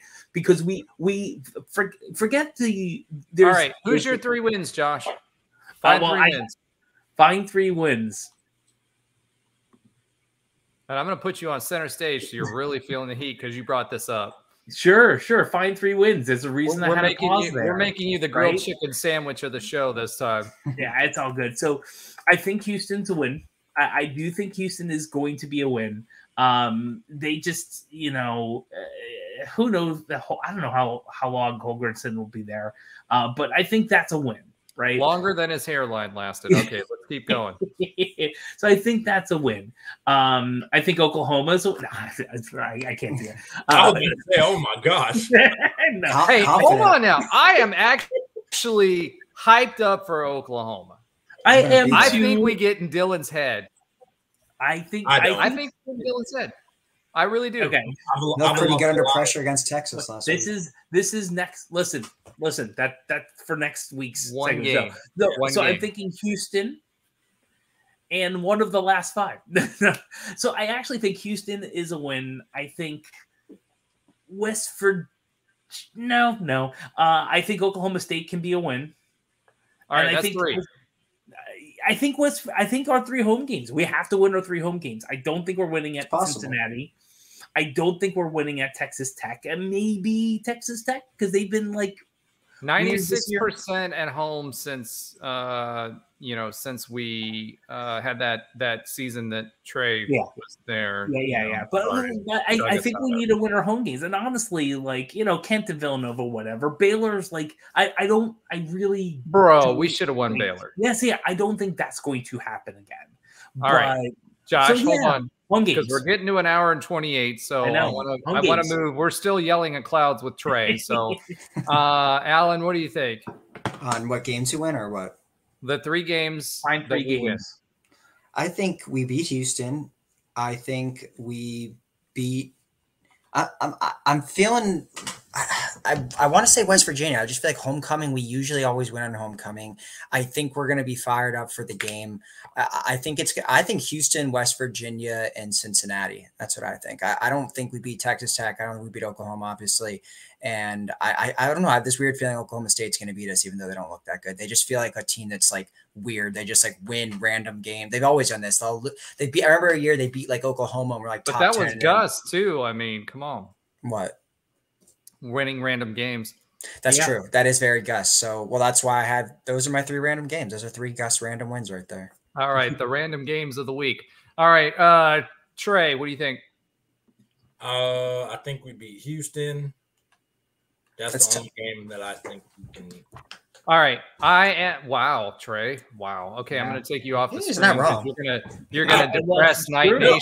The only reason I say that again is because I've seen nothing to show that we can stop the run, and that's what teams are going to do. All of these teams I don't think Houston. I don't know what's going on in their program anyway. But I think all the Holgerson experience. That's what's going on with them. I think all of these other teams are competent enough to say these guys literally refuse to tackle. They refuse to fit the run. Why do anything difficult but make them do it? And then if they do it, then we'll change it up. If all right. Not, so 170 pounds versus 220. I'm not mad at them for not wanting to tackle. Yeah. That being said, because I've been on that end of that conversation. Although when I played, I was 190 pounds. You can't tell by this frame anymore, right? But I had 35 pounds more of muscle on me than I do right now. So I wasn't afraid at 5'11" to go tackle. That's the thing, Roger. I think it's a mentality. I've seen Kyle Gibson. Kyle Gibson, great safety to play the UCF. Oh, bro. Yeah, I'm not even kidding you. He was probably 170 pounds soaking wet. What was your playing weight? When I played? Like 210, 215. Yeah, I was going to say, I thought it was like 215. We had some big boys. But Kyle Gibson was the outlier. He was 170, 75 pounds soaking wet. Probably the hardest hitter on our team. Why? Because he didn't care that he was 175 pounds. He wanted to knock your face off. That's how he played. I truthfully do not see anybody on our defense that plays that they want to knock somebody's face off. That's a mentality kind of thing. Amen. So yeah, at that point, yeah, if it's going to be physics to that. I've seen Kyle Gibson hit. There's a running back from Houston, 0-12 year. Kenneth Farrow. You can look it up. He was a great running back, 225, 230, ran hard. He ran over a couple of our guys. One of those plays, Kyle knocked him out cold. Boom. Concussion. Ball fumbled everything. And we're like, KG, you're 160, 170. How did you do that? He's like, I don't care who's in front of me. I'm going to try to kill them every time. 100%. It's a mentality. It's 100%. And I don't see that with our guys. And until I see that, we're going to lose that matchup every time until I see those guys just. All right. So Trey thinks we have 1 win on it. He couldn't even find 3. So I'm going to say for my answer on this, I think we have 5 wins potentially. 5 more wins? 5 left? I think we have 5 wins potentially. Wow. And here's, and I say potentially, so that's my asterisk. You know, I'm always on that asterisk. It's not optimism. If we run the ball like we should have run against Kansas, our running game has been top in the country. We average 7 or 8 yards per carry against anybody. Agreed. Legitimately against anybody. As long as we're not dancing around, right? And we're playing our strength, which is A gap. If we run through the A gap, which we can do effectively, and Gus knows how to run the ball. That's one thing he knows how to do. That. Agreed. He 100% can do that, and we're leading the country. If we stick to that game, okay, I feel like we can beat Texas Tech. They're not anything special. I think we can beat OSU. They're not anything special to me. They're confused. They lost a bunch of their team. Yes, they've had to recalibrate. Yes, Mike Gundy, as crazy as he is, which, by the way, a lot of his takes, if you watch his interviews, are not bad takes, right? But he's very, very good with disguising his offense. He's going to have a lot of motion. It's going to be well game planned. He's going to be another good coach. However, we could win that game. I think Houston, we win. I think Cincinnati, we can win. I don't have a lot of confidence in their quarterback at all.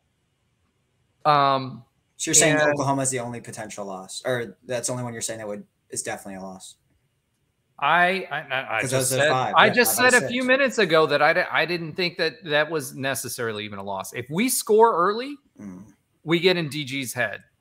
So it's not me like with hopium here. There's a path to win every single one of those games. I don't see it. Which team shows up and how Gus manages that, I'm discounting the defense at this point. And you have to. I'm telling you. No, I'm serious. I'm discounting the defense because I'm not even kidding, Roger. I'm 1,000% with you with our offense. I think if we can run the football, I don't know too many teams in the Big 12 that can really stop us in that, because I haven't seen anybody even get remotely close to doing that. The only people that stop us is ourselves. However, why, if I'm Oklahoma, what would I be fearful about of our defense? I want you to tell me. Nothing. Well, here's the thing about Oklahoma. They pass the ball 3/4 of the time. They're not a run-first offense. But they're going to start running it. But we'll keep this for next week, right? Okay, because this is for next week of Oklahoma. But my point is we do have Brandon Adams. Corey Thornton has been playing better. We've had 6 or 7 dropped interceptions. If we can cover, right, and this is going to be speed on speed, and I haven't looked at the wide receivers for Oklahoma yet enough to know what kind of speed they have. If we have speed on speed, this season we've been playing on the ball. We have plenty of PBUs. Right? Our corners can run and cover 1,000. That's my point. So if you're a air it out kind of offense, I see that we can get after them because their running is not their strength. So we play ball control, limit DG's opportunities, right? Or get in his head early. It's a mental game with DG. If we get in his head early, I could see us winning that game. There's a path to winning every single one of these games. The question is, I do agree with that. I don't like when I said my one win. Just discount the defense. Just discount them. Yeah. Well, if we discount the defense, I think offensively we can compete with everybody the rest of the schedule. And Alan's laughing at me right now, by the way. So for those of you that are not watching on YouTube, Alan is literally laughing at me right now. I'm sorry if we get our S together from the get-go offensively, which we can do. I've seen us move the ball. I think we can compete because I think the only thing that Oklahoma has is they have receivers and they can air it out. And I think we can disrupt that. They just beat Texas. I mean, they're pretty good. They beat Texas. I agree with you. But my point is they had to come from behind to do that. And Dylan had to pull something out of his yin-yang that he hasn't done while he was at UCF Never to did win that UCF. game. Yeah. Right? I mean, look at that last play, that last touchdown. Pocket was collapsing. He was running off to the right. He got it off at the last. They also bailed him out with a pass interference too. Yeah, well, yeah, but that's my point. We can rattle Dylan Gabriel just like Timmy can be rattled. Yeah, we can rattle him, and I feel like or he's going to wrap the score on us. Our corners, that's one or the other. Well, he doesn't do mid-range. We talked about it ad nauseum on the previous podcast. On beautiful deep ball, he does. He throws. He's the true rainbow warrior because he throws those rainbow passes like 70, 80 yards. If we can stop that, beautiful passes, right? But if we can stop that and or disrupt him, because we don't have to tackle him to disrupt him. I don't know if you guys watched even the last 2 games. Our defensive linemen's hands have changed the trajectory of the ball or blocked passes, right? If we can do that, there's a path to win this game because they are so dependent on low percentage big plays to score. If he has an off game or we can get our hands in his face or at least get in his head a little bit, our cornerbacks are stronger than our linebackers. Where we've been losing is our linebackers. Yeah. They have not been filling the gaps. So if it's either, hey, you're going to run and we load the box and we're comfortable with our cornerbacks, then there is a possibility and path to win. And again, I'm saying all of this without looking at the tape because that's for next week's show, right? But there is a path to win all of those games. Question. Whether the team has the mental fortitude to actually do that, it's a big question. And if JRP comes back at more than 65%, right? That changes the trajectory of that conversation too. But right now, I could see us with the current offense, even with Timmy at the helm. If he doesn't make the mistakes that he made with the interceptions or whatever, and he just throws the ball away. We beat Baylor. Oh, yeah, for sure. Right? If RJ Harvey doesn't have a stupid fumble, we beat Baylor. You know? I think like 11 plays. I think with Timmy, that could have been better. Those plays are going to happen I think every game he's going to make. I just think that's a part of his game that you almost have to live with. Oh, did we lose him? You know, almost got it. You almost got me. I almost had another picture for our game thread. But I do think that those plays are because in the 3 games we've watched him play, he's made bonehead decisions all 3 games. But he's also made some awesome plays. He's just got to stop running the length of a football field trying to get away from people. But the problem is with our defense, I don't think you have wiggle room to do that. Like that's again, if we're completely disregarding the defense, I think we can go and compete with Oklahoma. But my thing is you can't disregard the defense. The defense is going to be whenever our offense isn't on the field, the defense is on the field. Right, but if you're saying, hey, we're going to go play ball control, you've got Dylan Gabriel. That's our only path to win. But if we do that and we run the ball effectively, right, and you've got 5, 6, 7, 8-minute drives, right? Yep. You've got Dylan Gabriel, who's got low percentage offense, which is airing the ball out, and you're going to make those 50-50, 40%, 40-50% of the time. They're big chunk plays, but you got 3 and outs. And if you play ball control and you can run the ball, you can win the game. Dude, he's completing 72% of his passes, though. So it's got to be more than just the long ball. I understand that, but what's his average? How many of those are short and how many of them are long? Look at the yardage that he's completing. It's 300 or so some odd yards. Most of what he's completing is short yardage, screen plays, things like that. Your 50-50 balls, he's not completing 70%. He's completing 40 to 45%. All right, we need to stop talking about Oklahoma. That's next week. All right, let's move on and let's kind of move on quickly because we're at 141. Yeah. So I'm changing this week segment. Yelling at that cloud. That's what it was. Well, you know what? This is the week to yell. Yes. All right. Dang right. I'm showing energy. Come on, UCF. Let's bring that energy. So for this week's segment, we usually have Alan's Oxymoronic fun facts of the week. This week, we are Alan's Oxymoronic depressing stats of the week because there's not a whole lot of fun stats. So, Alan, let's hit it. All right. So, UCF gave up 399 yards rushing against Kansas last weekend. The last time we gave over 300 yards was versus SMU in 2021. But the last time, this is the most rushing yards UCF has given up since 2018. Does anyone want to take a guess who that team was that actually ran for 2018? There you go. That was it. Yeah. Yep. Memphis, we allowed 401 yards to Memphis in the 2018 AAC. Come on, Trey. Roger already alluded to this, but that was the first time we were shut out in the first half since 2015, and that was against Cincinnati. The last time we gave up 35 plus straight in 3 straight games was in 2020. This is the first 3-game losing streak of Gus Malzahn's head coaching career. And if we lose to Oklahoma, that'll be our first 4-game losing streak, obviously, since 2015. And then the ultimate stat of the game or the day, UCF has played with a backup quarterback in some capacity, whether it's at the start of the game or because the starting quarterback left the game, in 20 of the last 33 games. Wow. That's huge, dude. That's huge. 20 of the last 33.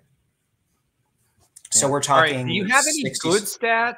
I do not. Do you have any good stats? I was trying to find, I got tired counting, truthfully, but I was trying to find the last time UCF didn't have a rushing touchdown in a game. And I got as far as like 2016. I would assume it's 2015. So I think we've had a rushing touchdown in every game for roughly 7 seasons straight, at least 1 rushing touchdown. So there's your positive. I don't know the exact number of games, but it's like something. That That includes the last game, right? Yeah, because RJ Harvey had a rushing That's touchdown. Right. All right. Okay, we're leaving it on a positive note because we're all about positivity on this show this week. So, all right, without further ado, we are now going to pivot to Josh's sometimes funny fact of the week, which he never thinks is funny, but ends up being ironic or funny every week. So go ahead, Josh. So I'm going to give you well, actually we might do both, but it's all about bye weeks this week. So let's go with, we'll do both of them. What is the last, since we're playing Oklahoma and since, top 5 ranked team, probably not going to do so good. When is the last time we lost on the road after a bye week? After a bye week on the road. Oh, man. Is it after 2015? Yeah, 2015. Right? Is it after that yes, but that's the safe bet. It was. I'm thinking 2020. More recent than that. 2021. Navy. Remember that? Oh, that's right. When Mikey Keene's first start. DG got injured, and then we had a bye week. Yeah. And we had a bye week, and we were Navy came back with 17 points in the fourth quarter, and then we still had after we coughed up the ball, and we still got down to like the 14-yard line. Couldn't get it done. Yeah, couldn't get it done, and had like 1 or 2 picks dropped by Navy, and then they picked up the second or third one. And Navy, our Achilles heel. Yeah, that was the first loss to Navy too. So maybe on a more positive, kind of more positive note, what was the last road bye week then road game win that we had? Bye week then road. I'm assuming it's after 2018 because we won every single game there. So you don't want to make it that. You don't want to make it that easy. 2022. It was that easy. It was 2018. Yeah. Well, actually, it depends on how you call it, because I think was it 2018 that we had a hurricane. Gosh, here we go again. We didn't necessarily have a bye week. It was 2017. Oh, was that after Memphis took flight after they showed up? Actually, my apologies. This was because it was the last road bye week win. It wasn't 2018. It was before that. Okay. Well, because we didn't have a road game after. It was a home game. So 2017. I just go on. Trey played in it. That was when Trey and company played in Maryland. Trey looks super confused right now. I don't remember. Yeah. It's hard to remember. That makes sense. That does make sense. Yeah. It was the Maryland game. Week. Yeah. I was at the Maryland game. So was 2017. What? 38-10. It was. We had a bye week that week. That was like the third game of the season. Because remember. The hurricane. The hurricane. The Georgia Tech game was canceled. Yeah, the Georgia Tech game got canceled. I heard Frost didn't want to play that one. What did you hear, Trey? What's the inside? Play either. But I'm not gonna lie to you. That game when we played Navy, that triple option, that was the tipping point of how we felt physically. That game wore us down because I think we had gone, I forgot how many games up to that point without a off week because we had it early in the season. Yeah, and if you look at just defensively the numbers, we were horrible after that game going on until Auburn, which after we got a month to rest, Other than that, like we played and I think Van Moore's hit, which was awesome in the Navy game. Yeah. So we were wore down. Lots of weird, and if you look at like what happens after bye weeks, there's like no rhyme or like you would think you get the heal up. No, it's like I try to figure out that's why I did road, because we do all right after bye weeks. It's not like consistently good or consistently bad. It's like just yeah. All right, so we will pivot again to something more positive. Pivot. All right, so we're gonna pivot to a little bit of listener love. So we got actually lots of comments this week. I want to thank everyone who's giving us feedback, who's correcting us on our mistakes, like me saying Leopold instead of Leipold, and various other things. I appreciate that we talk for 2 hours and we're gonna screw things up at some point, right? We try to be as prepared as possible for you guys, and 99% of the time we're correct, but that 1% guts up and bites us, and we appreciate you guys doing that. Remember to keep giving us feedback. We have 2 Apple reviews, 5-star reviews. Keep those coming. Tell your friends. But right now, I want to kind of highlight a couple of very engaged listeners. So number one that I want to highlight is actually Blue Skies Trevor 5200, who left us a LinkedIn comment. And his first comment was, "It did in fact rain." So Josh, you did wear your shorts for a reason in your high side bikini. It was not heavy, but it did lightly rain around halftime. I think that may be when you were at the bathroom. I think that partly contributed to a lot of people leaving the game early. We hit him back, and he said, yes, it definitely rained during the game. Like I said, it was very light and didn't last long. I think because everyone is expecting heavy rain as soon as it started, and we were up 28 points. I saw a lot of people pack up and leave. He said, this is my first time listening, and compared to all the other podcasts, much respect to you guys. I've heard this week on the subject. Y'all did the best job covering it, covering everything. Thank you, Blue Skies. Please keep on listening. Tell your friends, and we appreciate you. And then number 2 is Pittsfield 29.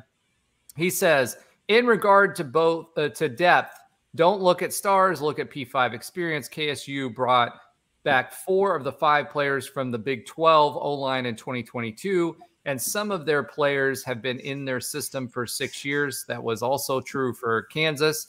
P5 strength and conditioning is key. KSU and Baylor's facilities blow away UCF's for now. And with experience, UCF players will improve too, being in a P5 conference year in and year out. Totally agree with you, Pittsfield 29. Keep those comments coming. Thank you for listening. We appreciate all of you. We're gaining followers. Please tell your friends. Keep it coming. And those of you that aren't, actually 80% of you that are listening to this podcast are not following. We're gaining more and more traction. Please do us the favor of continuing to follow. If you like us, tell us. If you don't like us, tell us why. It only makes us better. So moving on, let's pivot again to the Big 12 pivot. I think that's a thing now for both of our podcasts. Yeah. The Big 12 recap. Alan, take us away on all the craziness that happened in the Big 12 this week. Okay, so this is obviously not going to be as fun either, and I'll tell you why. Because first of all, so Kansas State, who beat us by double digits, lost to Oklahoma State 29-21, and Oklahoma State was kind of penciled in as a win there. So Kansas State lost that one. Oklahoma, with the big story of the Big 12 weekend, they in theory upset number 3 Texas, and now they are a top 5 team with Dylan Gabriel leading the way. Then Baylor, who was able to erase a 4-touchdown lead on us, was able. They got absolutely destroyed by Texas Tech, 39-14, and then our great hope in the Big 12, who after the Texas Oklahoma leave, TCU got beat by double digits by Iowa State. Whoa. Iowa State scored more than 9 points? Yeah, 27-14 final. They're beating Texas. Did they get their players back from like the cheating scandal, the gambling scandal, or what happened? I don't know. I think TCU just fell apart in that one. And making matters even worse was Houston, Cincy, and BYU were all on bye. So with our loss, it dropped us into dead last in the conference, and we couldn't even share the newcomer. How many wins does Houston have? They are they're 2-3, but they're 0-2 in the conference. We're 0-3 in the conference, and then Cincy's 0-2 in the conference also. Gotcha. And then BYU is actually 4-1 right now, and 1-1 in the conference. So we're in dead last, and we couldn't even share looking bad with the other new conference mates because they were all on bye. All right. So for those of you that are not watching the YouTube show, and you should be, I updated the title of this on the banner to say Big 12 Super Depressing Recap by Alan Sadface. So thank you, Alan, for bringing us down this week. All right. Well, the teams that beat us ended up getting destroyed. So it's just like, God. By teams we thought were penciled in W's. Exactly. So it makes it even worse. All right. So I guess we're going to hold our pick your poison score prediction until next week, because we're going to be talking about Oklahoma. And I'll leave this for the end of the show. We've got a surprise for you as well. You see how I keep teasing this, so you guys keep watching until the end. You know, I'm just saying, you know, there's a strategy behind the madness. Because we do such great things that we want you to experience the end of the show. So let's go ahead and move on to the UCF Athletic Sports update for this week. Who's doing that this week? I said Josh. Wow. I'm Josh, bold. you are doing it this week since you did such a great job in your read last week. Let's go ahead and do the quick update on other UCF sports. This is like when you get injured and someone takes over your job and you never get it back. So that's great. I'm not saying, I am the host of the show because I could just take it back. I'm just saying. Feel free. I don't know. So and now Roger with so UCF Sports had a mixed bag over here, and you didn't even put on the women's golf tournament win in here, but that's on an aside. We had our men's soccer. Our men's soccer team is now number 2 in the nation and beat Georgia Southern with a brace 2-0. Old Dominion is up next, and you know we need Marshall to lose a game or two. I would love to. Alan's the stats person. I'd love to know when was the last. We don't need them to do anything. We're number 2 in the country right now, so no matter what, our seed is going to be ridiculous if we make it through. Can you let me finish?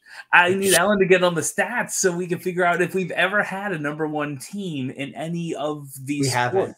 I mean, unless you count the cheerleading squad. Yeah, I know they won, but yeah, I think that could be our first number 1 in the nation. That's why we need Marshall to lose, or we could have at the FBS level. Yes, however, FCS we have. Yeah. I think maybe at the FBS level it'll be our first. Yeah, because I read because UCF Soccer's Twitter put it out that they were the highest ranked team in UCF history at a power or at a FBS level. Yeah. Well, we need to get to number 1 because we don't want to be the cows at number 2 and talk about that. That was coming. So on the rest of our career, I'm 80 years old, and we were number 2 once for 2 weeks before we completely imploded. I scored 4 touchdowns in a high school game, right? It's this Al Bundy, and now I drive a beer truck. But let's go ahead.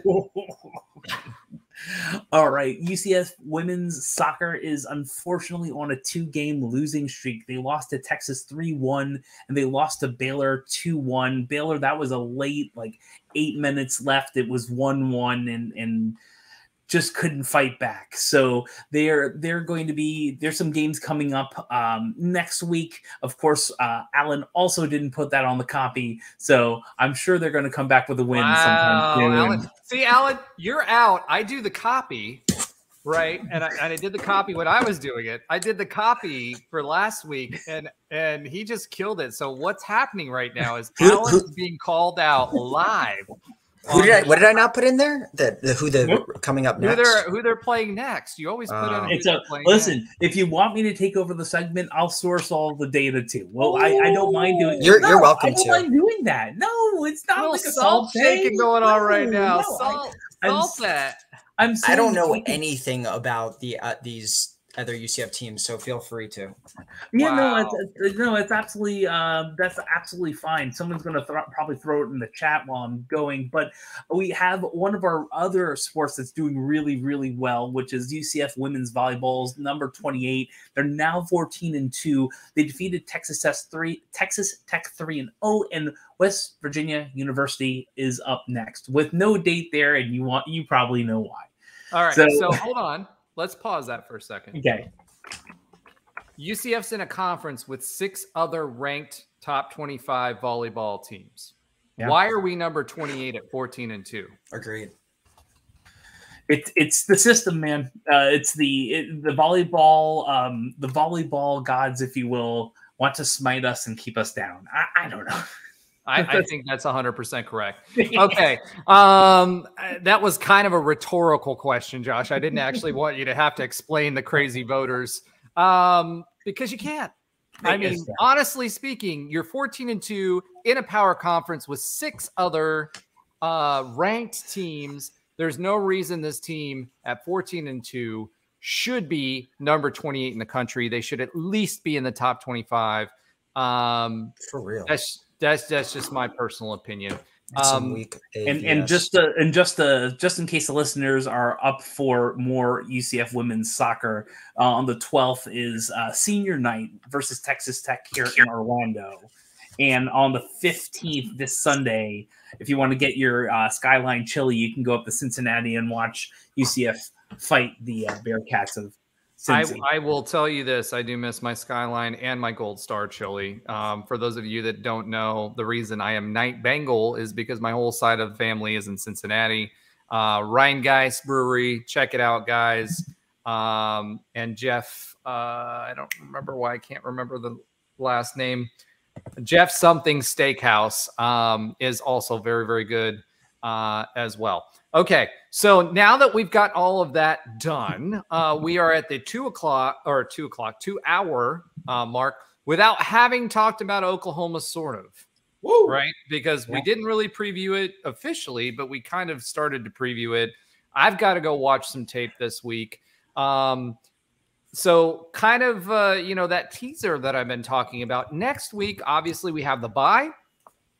So for next week's show, what we're going to do is we're going to take half of the show and do the Oklahoma preview, right? And that'll be towards the tail end of the show. And the front end of the show, we're going to be talking to Trey Neal and asking him all kinds of questions about the 2017 and 2018 season. Nice. Things like, what are his, his special things that he did before every game? I already know the answer to that, but I'm going to embarrass him on the show. Things like what happens in the 2015 season? How do you pull a team back from that type of mentality and build upon that? Things like special Frosty stories when they are in 2017 at UCF or at the Big Ten. At Nebraska, all kinds of fun things. We'll talk about the White Horse a little bit for those of you that were around for the GOL area. That's a big smile from Trey because he knows what I'm talking about. The White Horse, you got to look out for the White Horse. He sneaks up on you. So we're super excited about that. And so that'll be next week's show. We'll do something a little bit more fun, a little bit more entertaining. We got all that negativity out this week. And then we'll get ready for Sock Boy or Sock Man or Sock Guy or Sock Heisman man. Maybe. Oh, hey. He should have been here for that, right? He should have been here for that. So we're not going to talk about that. Not that Gus would have taken advantage of it because that's not what Gus does, right? But we'll talk about that. And we'll talk about Oklahoma next week. It's been a great show. I know we've all been fired up. Hopefully it's been entertaining for you guys. We talked about a lot of different topics. Alan says Sock Boy is going down, and Josh Lazar says E15 man. The Heisman thing. I know what you're trying to do there. This is bad. This is why you're not in marketing, Josh. But that being said, that was literally Tebow's marketing thing. I know what it is. Isn't DG number 8 though? Yeah, I know. I don't care, dude. We don't care about Tebow. T-Blow left a long time ago. Come on, man. Oh man, he's still trying. He's still trying. He's still trying. Now that kind of goes with the jump man because Oklahoma is a Jordan school. Yes. Anyway, we're going to ruin his Heisman campaign anyway. I told you I will never go against UCF on my predictions, even if I'm wrong or even if I think I'm wrong. So, I'm going to keep that hopium going and looking forward to next week. We appreciate all of you as listeners. And with all of that being said, at 2:03, I was trying to stretch it to 2:07, Josh, wink, wink. Go Knights and charge on, baby. Charge on, everybody. Dude.